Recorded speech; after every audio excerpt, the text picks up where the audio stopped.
Winterizing your garden, Holly. Now, this past week here where we originate out of, our flagship station, Joy 1340 AM and 98.7 FM out of the Milwaukee, Wisconsin area, we've seen heat indexes exceeding 100 degrees. Now, I know there's going to be somebody somewhere listening to the program, whether live or on replay, Holly, that'll go, 100 degrees. We still wear sweaters when it's that cold outside.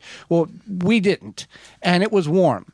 But summer will end soon, and fall will follow, and then winter will come. That's how it always works out, at least in the years that I've been around. So winterizing your garden, Holly, there's some things in which we want to do and things that we don't want to do, and we're going to try to identify those in this segment here so you can have the best next year as possible when it comes to your garden. Yeah, so you want to decide when. Or if, I guess, too. If you live in a much warmer climate in the south, maybe you don't necessarily winterize your whole garden, or maybe you don't winterize at all. But if you live in a more northern climate, you would decide based on when your plants might stop producing.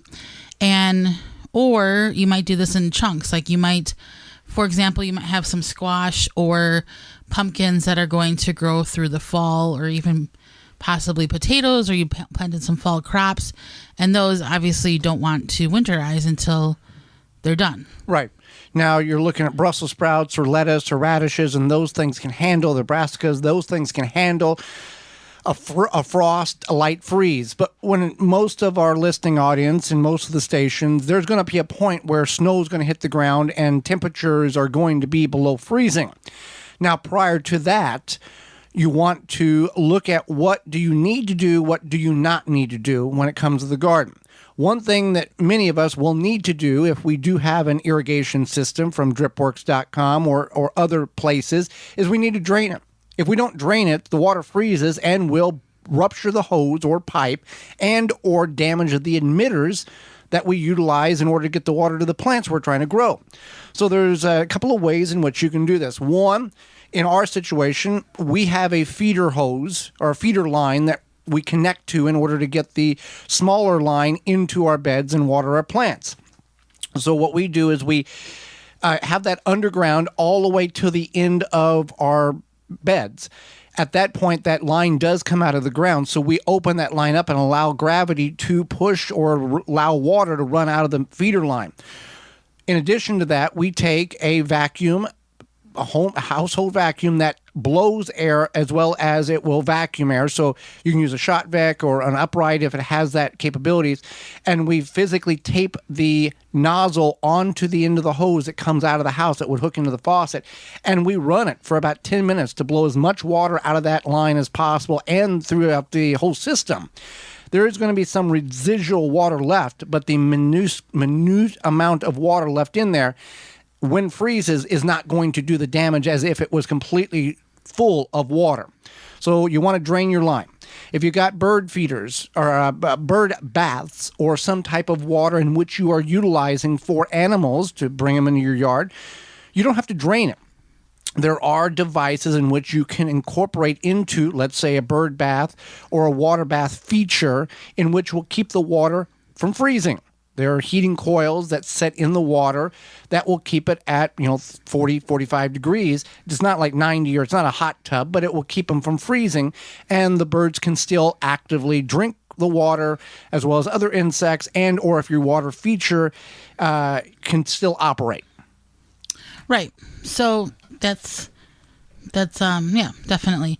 So then the other thing is that you want to think about pulling your plants. Do you or do you not? Right. What is the right answer, or is there a right answer? Well, so you can pull your plants. Maybe you don't want them sitting upright. You don't want to look at them or whatever. You want to either compost them or you want to lay them down in your garden. Like mulch them? Yeah, like mulch, or because a lot of insects do utilize them for their homes. And they'll utilize the stem that has been dried out. Yeah. So you want to think about that. If you do have any diseased plants, you want to trash them. Don't burn them. Don't burn them. Don't compost them. Don't leave them in your garden. Literally put them in the trash. So that's one thing is that if it is diseased or you think it might be diseased, get rid of it.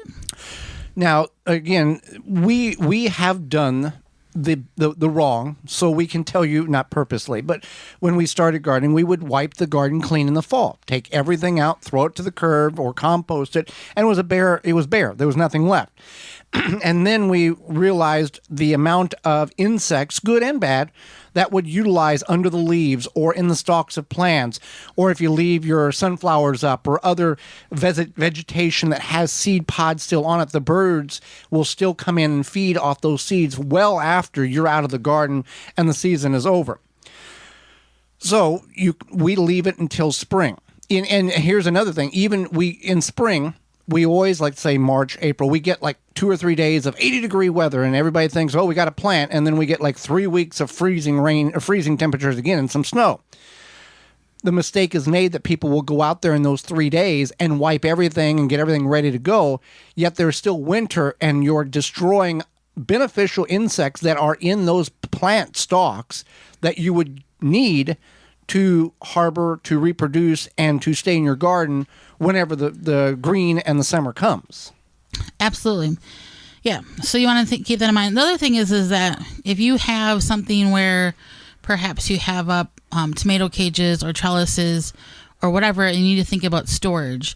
So maybe you don't have a shed. Maybe you want to utilize part of your garden bed to lay those down and put a tarp over them. Think about, unique ways to store them. Maybe you can fold everything up nicely and put it in a huge plastic tub or something like that.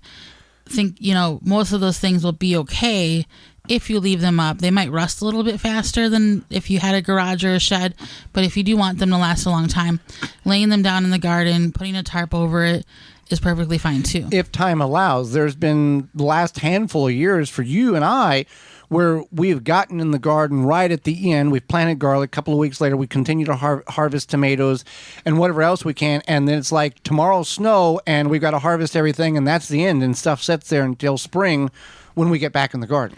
Yeah, that happens too. But having a plan, especially if this is maybe your first garden, or you want to change things than what you have done in years in the past, or you are trying to find a better solution. Or you're an individual that doesn't like the visualization of stuff, dead and standing up, and you want it to be all nice. Or maybe you're one of the Memorial Day to Labor Day gardeners, and you're like, well, it's done now.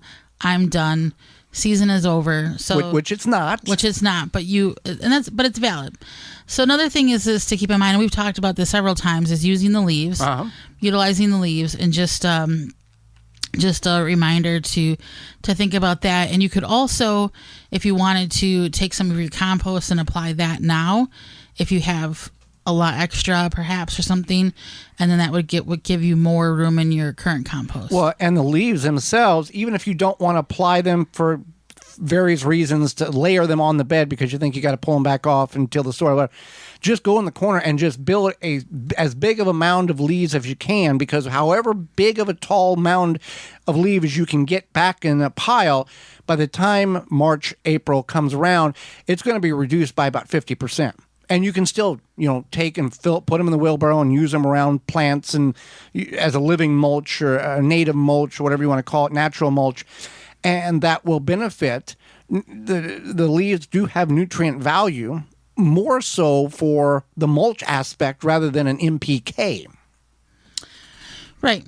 And yeah, they're just a positive benefit to your garden all the way around. And people pay to have these things hauled away. I guess, city taxes. But anyway, people will work hard to get them to the street to get somebody to get rid of them. And here, you and I, and I'm sure others who are listening, have done everything they can to pull those leaves back in off the street or utilize them in specific areas of their property.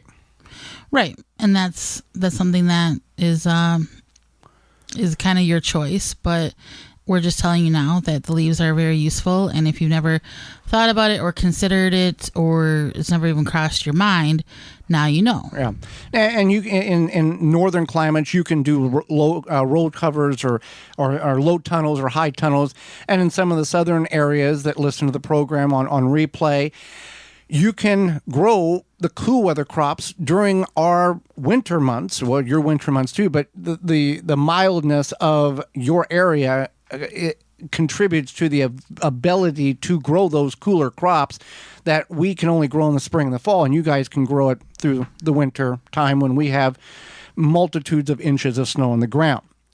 Well, Holly, Walton's Incorporated, waltonsinc.com, offers a wonderful coupon code, and they have magnificent products for everybody, no matter whom you are, whether you're a meat processor, a hunter, or you just want some really killer great seasonings for what you're cooking. They have all of that and more. Yeah, in many areas of the country, it's going to be bow hunting season, so you might want to think about what you might do with that meat. And Walton's has everything but the meat. They have equipment, seasoning, supplies to make sausage, jerky, and any other meat product your way to your high standards. They also have decades of experience in the meat processing industry, and they bring that to the home processor.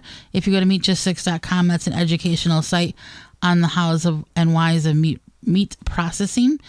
And it's just delicious spices and seasonings and all those good things that they have there as well at waltonsinc.com. So you can go to meatgistics.com or waltonsinc.com. If you use code GROW50 to save 10% off your orders of $50 or more. It is Walton's everything but the meat, and they will help you out. Save 10% on your orders or $50 or more by using, what is it? Code GROW50. GROW50. Yep. For more information, please visit thewisconsinvegetablegardener.com.